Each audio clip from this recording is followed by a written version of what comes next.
Hello class, now we are doing the chapter midpoint theorem and its application. This is the second video on this chapter, and now today I'll start with intercept theorem.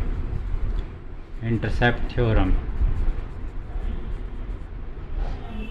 intercept theorem,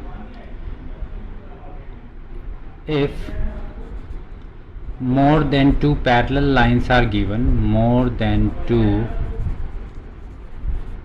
parallel lines are there, and a transversal line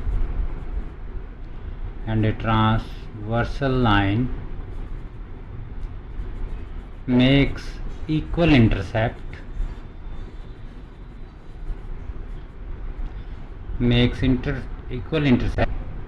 with these lines, with these parallel lines, then the other transversal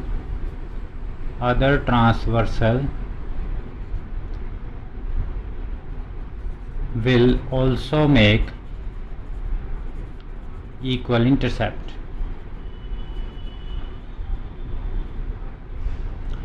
It means if we have more than two parallel lines and there is a transversal which makes equal intercept with these parallel lines, then the these other transversal will also make equal intercepts. What it means? It means suppose we are having these three parallel lines. This is line L,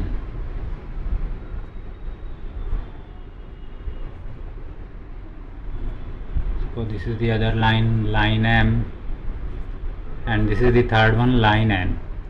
If there is a transversal line, suppose this is a transversal line T1 and there is the other transversal line T2.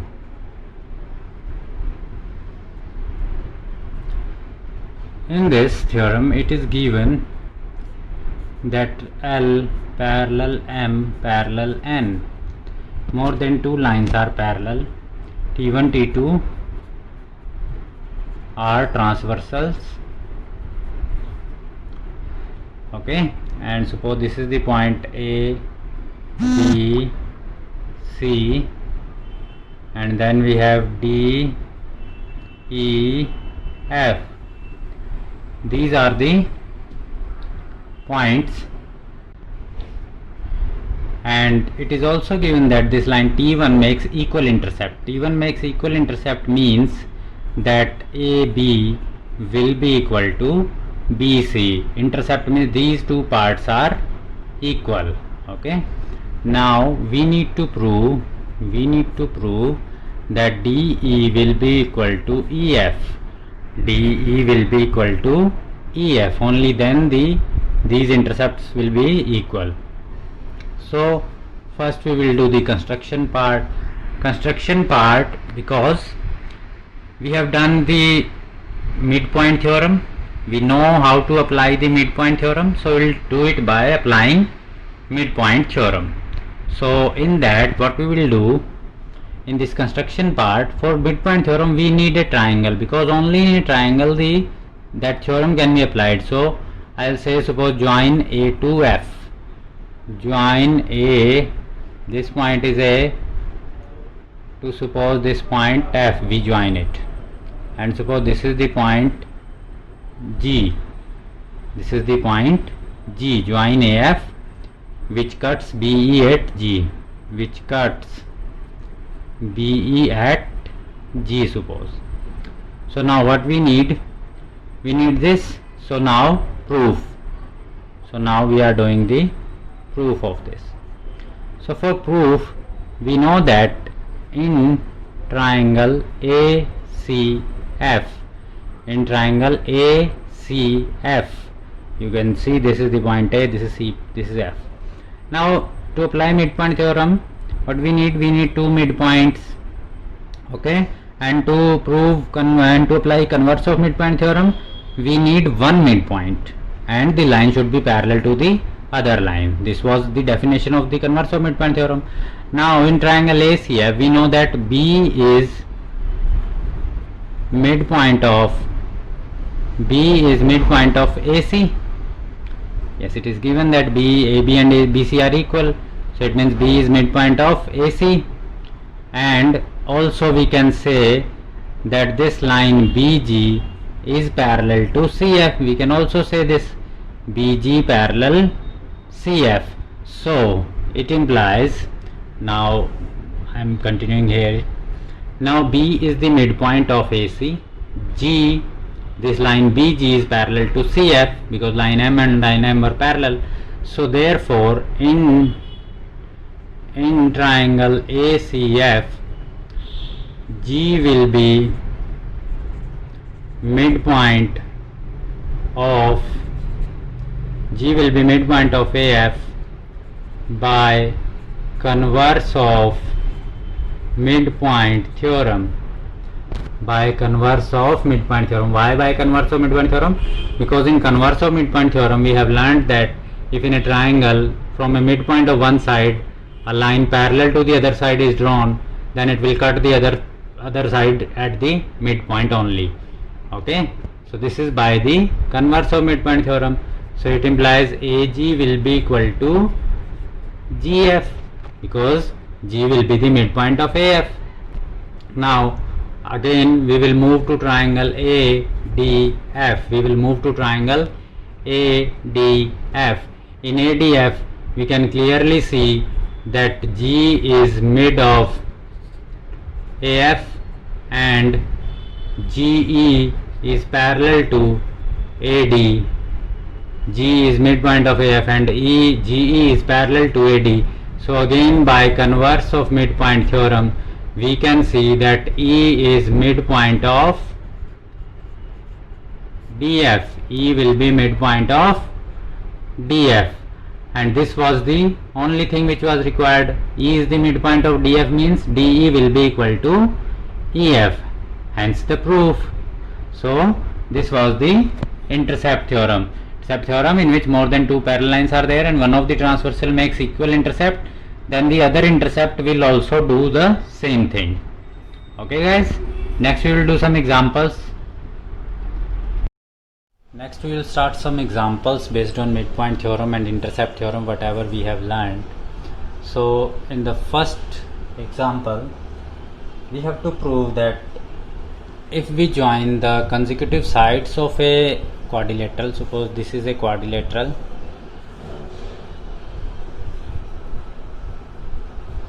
if we join the consecutive sides of a quadrilateral, midpoints of the consecutive side, and these are the midpoints,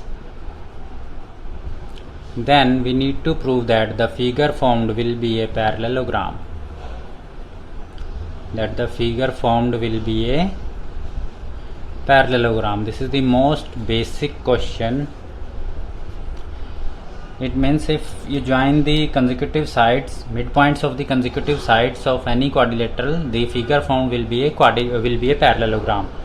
So now it is given that ABCD is a quadrilateral, ABCD is a quadrilateral, and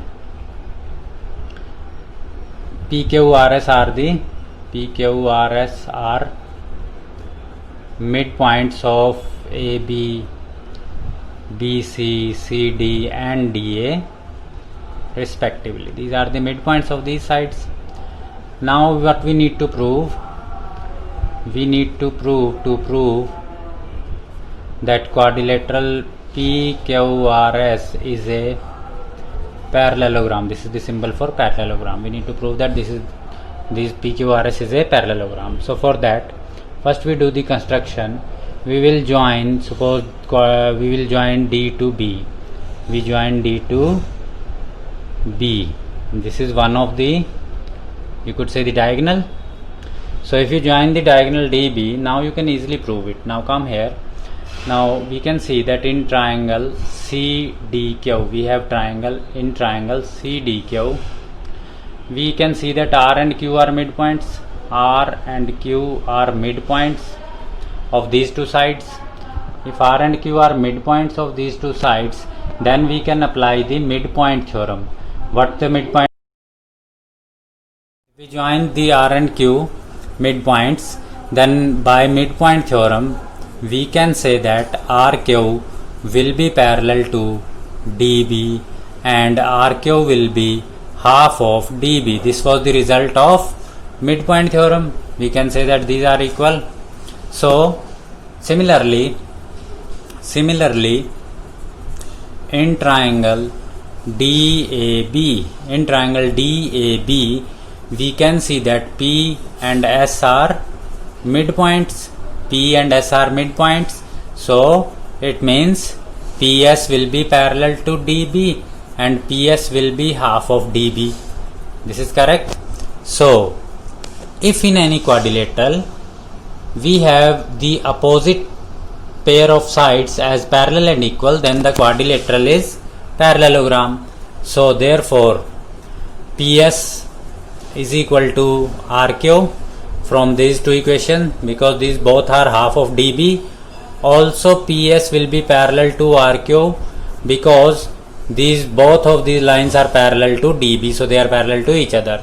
So therefore this PQRS will be a parallelogram, because in any parallelogram what we need to prove, that pair of opposite sides is parallel and equal, then it will always be a parallelogram. So PQRS is a parallelogram. Next we do, now in next example it is given that there is a quadrilateral ABCD, whose diagonals intersect at right angles. Suppose this is the quadrilateral whose diagonals intersect at right angle. This is the point O, and now we will join the midpoints of the consecutive sides.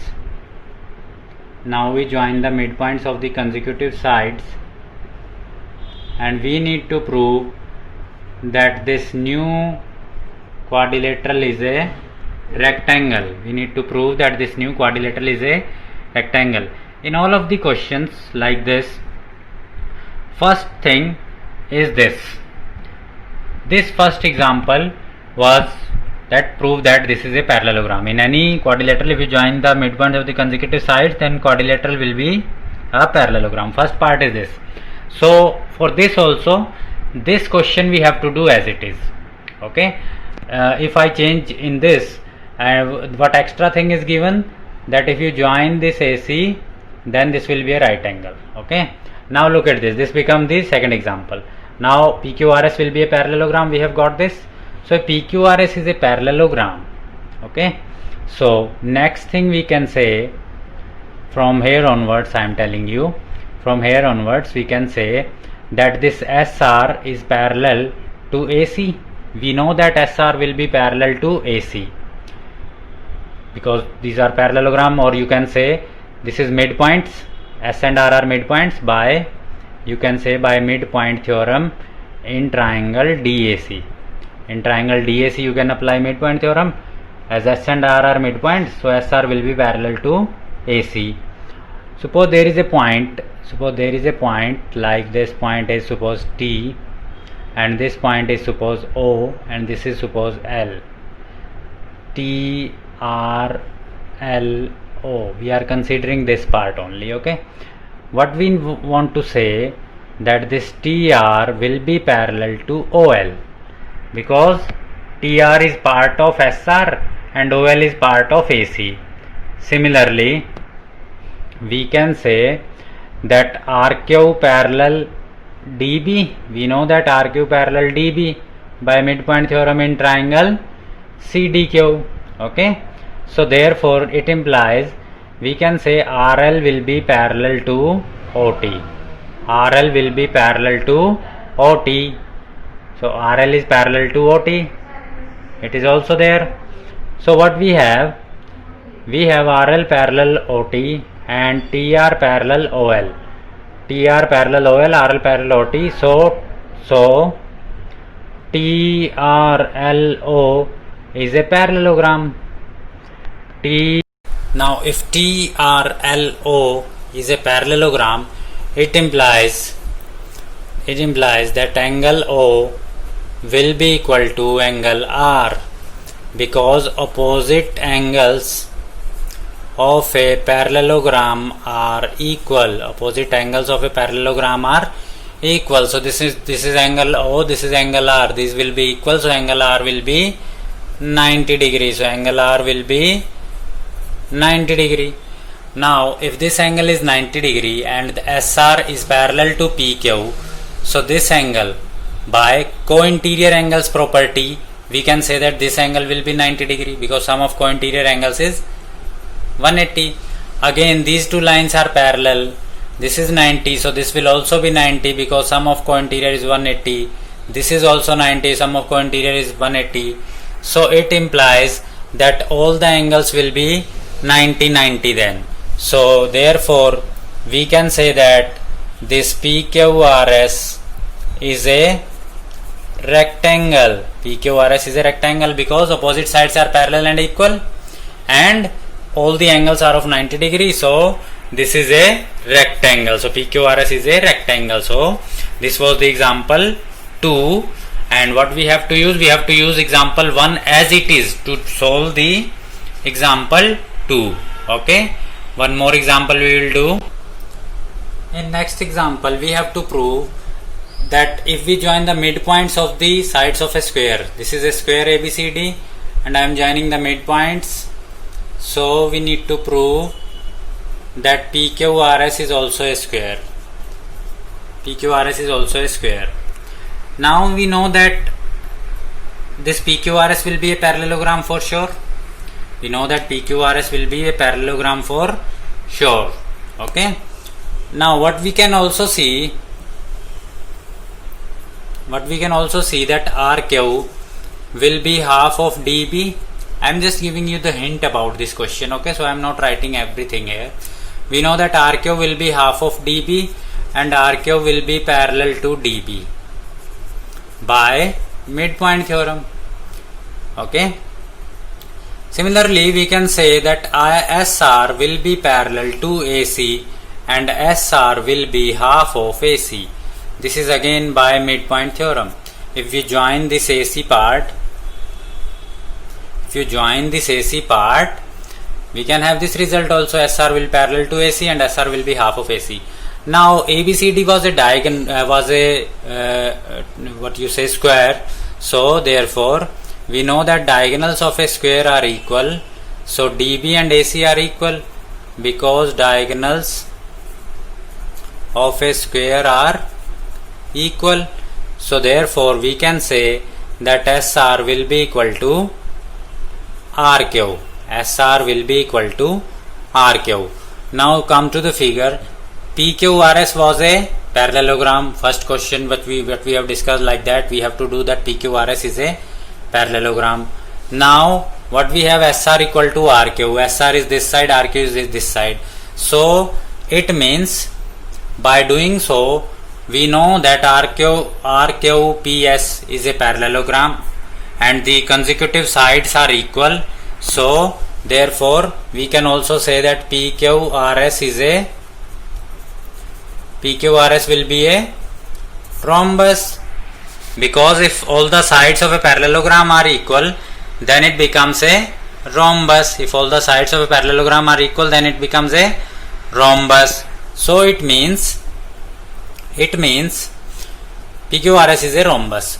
Now, and we also know that this point is the point of intersection of the diagonals, and diagonals of a square intersect at right angle. Diagonals of a square intersect at right angle. So therefore like this, like the second question in which diagonals intersect at right angle, we have proved that PQRS will be a square but all sides are equal, so it becomes a square.